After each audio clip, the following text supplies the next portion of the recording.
Section 4. You will hear part of a lecture about cave paintings and other types of rock art. First, you have some time to look at questions 31 to 40.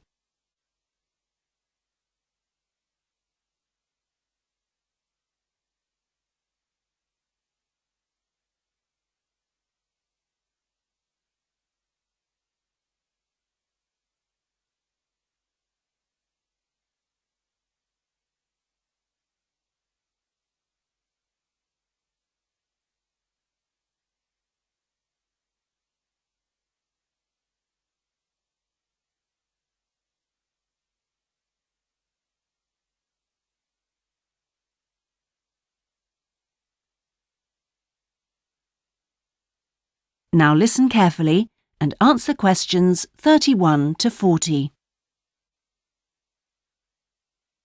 Good afternoon, everyone. This is the first seminar in preparation for our archaeological fieldwork in Namibia.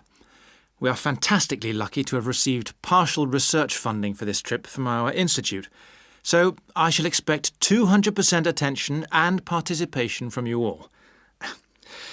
First, in this seminar, I'm going to give a brief introduction to contemporary research on rock art. And in the second part, I'm going to give you some do's and don'ts for our fieldwork trip in April. So please listen very carefully.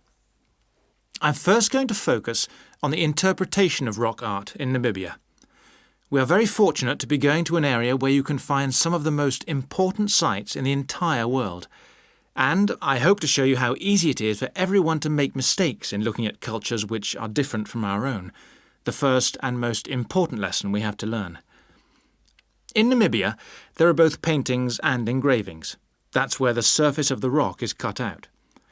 Many of the engravings show footprints of animals, and most scholars used to think that the purpose of these was simple and obvious.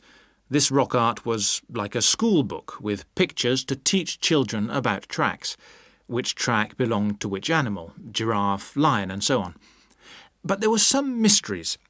First, when you look at a typical Namibian painting or engraving, you see the tracks are repeated.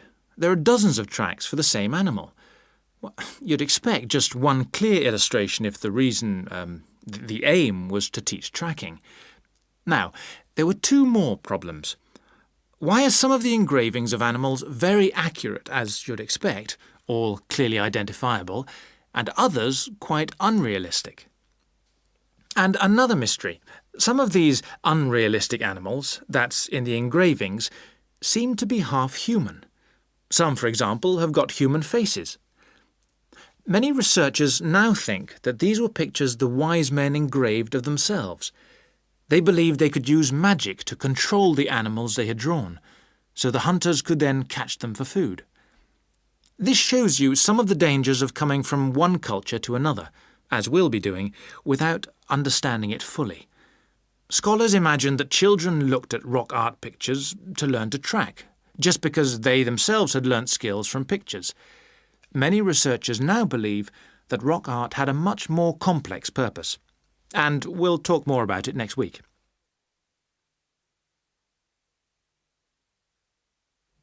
Now, before I invite you to join in a discussion in this second part of the seminar, I'd like to make some very important points about our fieldwork, and in fact any field trip to look at rock art. We're going to a number of sites, and we won't always be together. The single largest problem faced by people who manage the sites is, yes, I'm sure you've guessed, damage caused by visitors, even though it's usually unintentional. Whenever you do go to a site, don't forget you can learn many things from observing at a distance, instead of walking all over it. This can really help to reduce visitor pressure. People often say, well, there's only 2 of us, and just this one time. But maybe thousands of people are saying the same thing.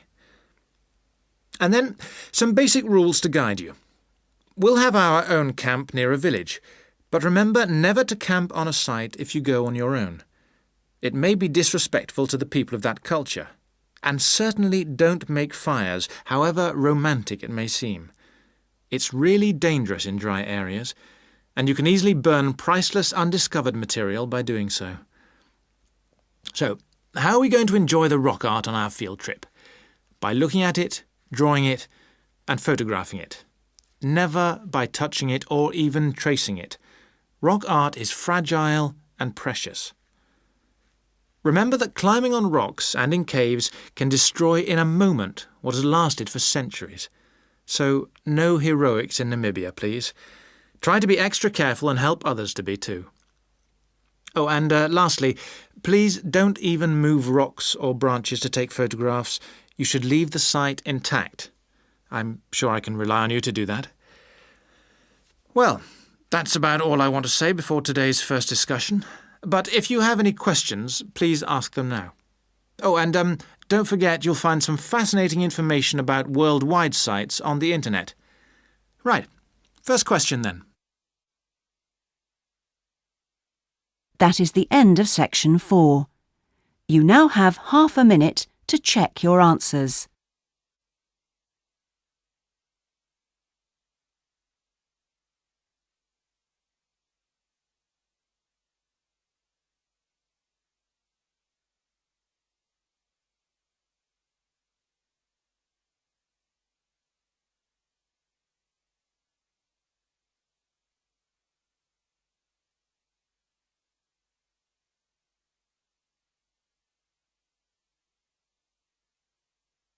That is the end of the listening test. In the IELTS test, you would now have 10 minutes to transfer your answers to the listening answer sheet.